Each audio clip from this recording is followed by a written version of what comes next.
Greetings to all. I am Sakshi Kishore Devkar, a student of BSc Biology final year. Um, Presenting here a seminar topic on crystal field theory.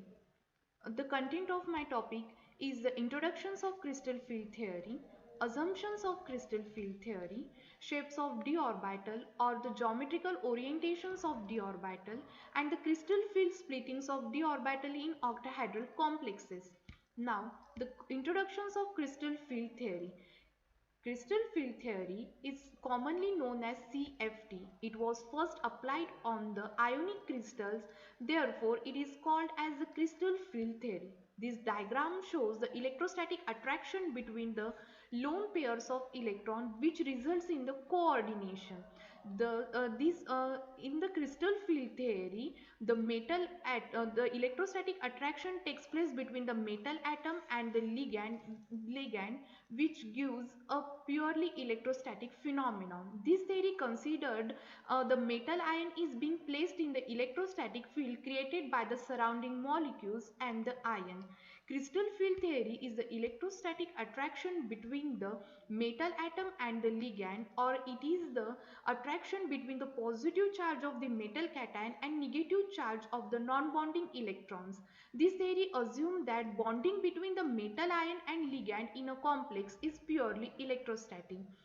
In order to apply this model to transition metal complexes, theory makes a numbers of assumptions. Now we see the assumptions of crystal field theory. In crystal field theory, ligands are considered as a point charge. The attraction takes place between the metal d orbitals and the ligand, which is purely electrostatic in nature. There is a ionic ligand which having charges on it such as Cl negative, Br negative, F negative, Cn negative, which are called as a negative charge, and there is a neutral ligand which is also called as a dipole like H2O, NH3 and CO. Electrons of ligand does not enter in the metal d orbital, thus there is a no overlap takes place in between the metal d orbitals and the ligand. The bonding between the metal and ligand is purely ionic or the electrostatic. Interaction between the electrons of the cation and those of the ligand is entirely repulsive. These repulsive forces are responsible for the splitting of d orbitals of the cation. Now we see the shape of the d orbitals. Now metal atom contains 5 d orbitals, namely dxy, dyz, dyz, dxz, d square minus y square and dz square. This slide shows the shapes of d orbital. In order to understand the crystal field theory, it is essential to have a clear picture or the orientation or the representations of the d orbital.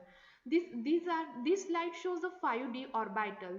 Now the first this is a dxy orbital, this is a dzx orbital, this is a dyz orbital, this is a dx square minus y square orbital, and this is a dz square orbital.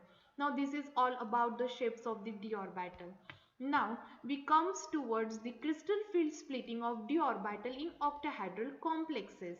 In octahedral complexes, this diagram shows octahedral complexes which is denoted by OH. In octahedral complexes, coordination number is 6. It means that the 6th ligand approaches towards the central metal ion. Means 6 ligands are approaches towards the central metal ion. There will be the electrostatic attraction, but due to the repulsion between the electrons of the metal d orbitals and electrons of the ligand. In the case of the octahedral complex, the dx square minus y square and dz square, it points towards the axis. Hence, it gives a more repulsion and a higher energy. And dxy, dyz and dzx orbital, which is directed between the axis, which gives less repulsion and lower energy. Now the crystal field splitting of d orbital in octahedral complex. This diagram shows the splitting of d energy level in octahedral complexes. Now the metal atom, the metal free ion will be degenerate at a lower energy level when ligands are approaches towards the central metal ion. The 5d orbitals of degeneracy will be disturbed, and these 5d orbitals are split into the T2g and the Eg energy level. Now T2g is the set of three orbitals dxy, dyz, dxz, and Eg is the two sets of orbital, namely dx square minus y square and dz square. The difference between the Eg and T2g energy level is called as the crystal field stabilization energy. The value of the crystal field stabilizing energy is 10 dq. Now 10 dq, the T2g orbital gives a higher energy level. T2g orbitals gives lower energy level with a minus 6 dq, and Eg gives a higher energy level with plus 4 dq value. Now the question is arises, why Eg gives a higher energy level and T2g gives the lower energy level? The answer is that the lobes of these orbitals is directly lie on the axis, and the ligands approaches along the axis, hence it gives a more repulsion and takes place, and thus Eg gives a high energy. And while oppositely the lobes of T2g is directed in between the axis, and it feels a less repulsion and gives a less energy. Hence the Eg gives a higher energy and T2g gives the lower energy. That's all about the crystal field splitting in d orbitals in octahedral complexes. This is all about my topic, crystal field theory. Thank you, Octa, giving me a beautiful opportunity to giving a seminar. Thank you so much.